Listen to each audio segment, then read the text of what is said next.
After more than 60 years, the Association for Community Living is now Pathlight. Was this organization designed to assist the intellectually disabled looks to the future? I sat down with Pathlight Executive Director Ruth Banta and Paul Silva, Chief Innovation Officer for Valley Venture Mentors, to hear about the name change and an exciting partnership those two groups have announced. And this is actually our fourth name change that we've changed over time as we need to look to embrace the different services that we offer.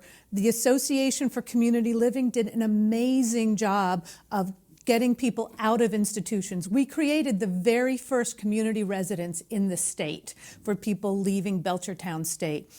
But we've now found 64 years later that we need to have a name that embraces everything we do: social skill building, after school, theater arts. So that's when we worked with a local company and with our stakeholders to come up with the name Pathlight.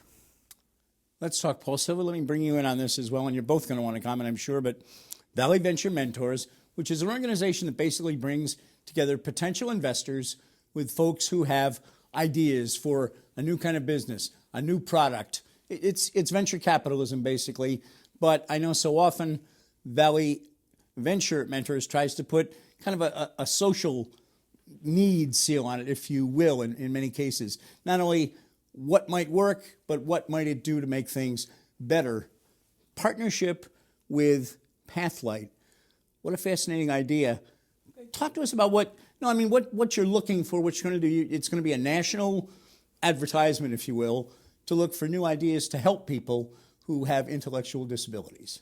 Correct.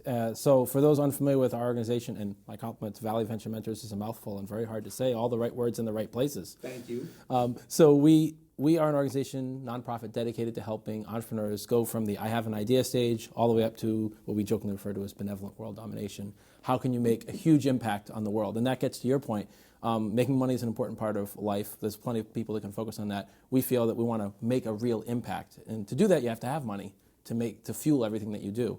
And so the best entrepreneurs are driven not by that drive of making money, but by pain that they see in the world that drives them to make the world a better place. And so for years, our accelerator program has taken people and given them the step-by-step instructions. Okay, I'm a social worker, and I've seen lots of problems in the social working world, but I have no idea how to take the step. How do I even know I should quit my day job? I've never built a business. So that's actually one of our startups, Social Worker Connect, came in a year ago with an idea on a napkin.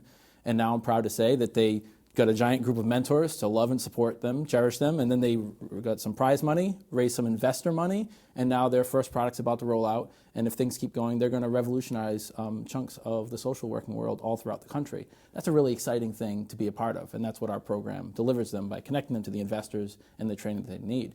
What's so exciting about Pathlight is that the number one thing an entrepreneur needs is people that actually understand the problem. If you and I talk about it, we can fill a whiteboard up with our ideas, and all we can be sure of is that we're wrong. Until you get in front of the customers and actually start interfacing with them, that's when you really discover what's actually going to work for the client.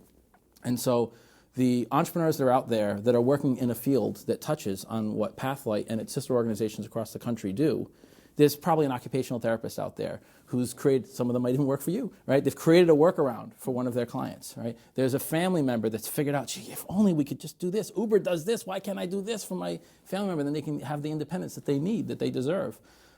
This program lets them get the training, but what's so exciting is by partnering with you guys, Pathlight brings to bear their entire network of thousands of stakeholders. So you're going to get our training, but then you get to talk to the customers. You get to talk to the people and help you realize this isn't going to work for parents. They're going to be afraid of this. They're going to need that. This is the organizational infrastructure. This is how the state funding works. You got to know how to do this, so it's going to be compliant with something I can't even possibly imagine because that's not my world.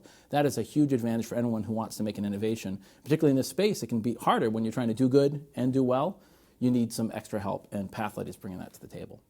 Ruth Banta, I'll let you comment, but I want to ask you, the idea that fascinates me to some extent is that, as Paul says, going to get their potential entrepreneurs that they find, bring them in and say, talk to the client, talk to the parents, talk to the people with intellectual disabilities, talk to you and your staff who work with these folks and say, what do you see that's needed? What a fascinating thing. I mean, you're going to say, we need this process. So try and talk us through how you see this working. Well, I think we've seen technology already do a lot for the people we serve. We have technology communication boards where people who don't have a voice can point to communicate what they want.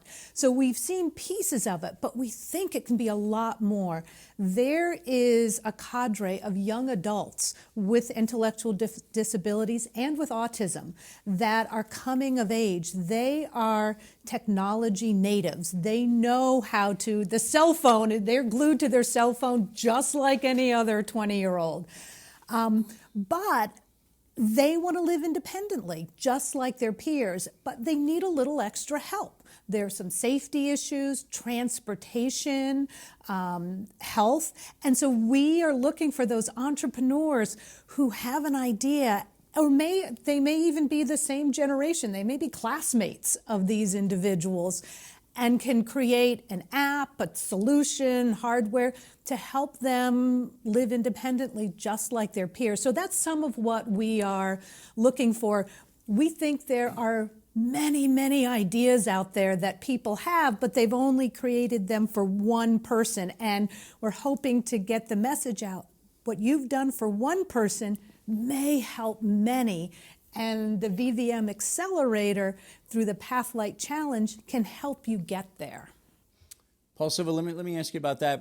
You talked in real good general terms about sort of the approach to take. You're literally, as I understand it, going to be looking probably, you think, for 2 potential entrepreneurs, companies, whatever, to come in, get into your accelerator program early next year, and then it's a pretty fast track. Take us through a little bit of the mechanics of trying to find who these folks or startups are and take it from there. Sure. So they're using the very similar application process to the general track. So our accelerator accepts companies from all different kinds of fields, nonprofit, for-profit, we don't care. But if you are in this special area, then we have a category. You say, I'm in the general track or I'm in the Pathlight Challenge track. And so right on the website, vvmaccelerator.com, there's a Pathlight button right up the top. They can learn about the details. So they're filling in the same process as everyone else. And then we have a carefully designed, vetted process that allows us to take the hundreds of applications we get from literally all over the world to figure out which ones are the most exciting, the entrepreneurs that have the most passion and initial commitment to making the idea happen. And we'll be able to filter it down to a reasonable number. Maybe it'll be about 10 or 20 or so of the applicants. And then we're going to be bringing those companies in to meet. If they're local, they'll be able to come in person. If they're further afield, they have to fly, then they'll be connecting to us remotely. But we're going to have a great party where the Pathlight team is going to come by. They're going to bring as many of their stakeholders as they can to our facility, and they're going to get to live interview these entrepreneurs from around the world so that we can get the opinions of the people that actually understand the pain points. We understand the entrepreneurship part, but they understand the challenges. So they're going to realize right away, this is someone who's got something. I can see how this would help my center over here. And so they then are a critical part of helping us select which 2 teams get the first 2 spots. This is the pilot, starting off to see how much trouble we can cause this year. We're looking forward to causing a lot more in the years to come. Well, it's fascinating. We're going to keep track of it. Maybe we can get you back as things progress. Ruth Banta from Pathlight and Paul Silva from Valley Venture Mentors, thanks for coming in. Thank you. Thanks, Jim.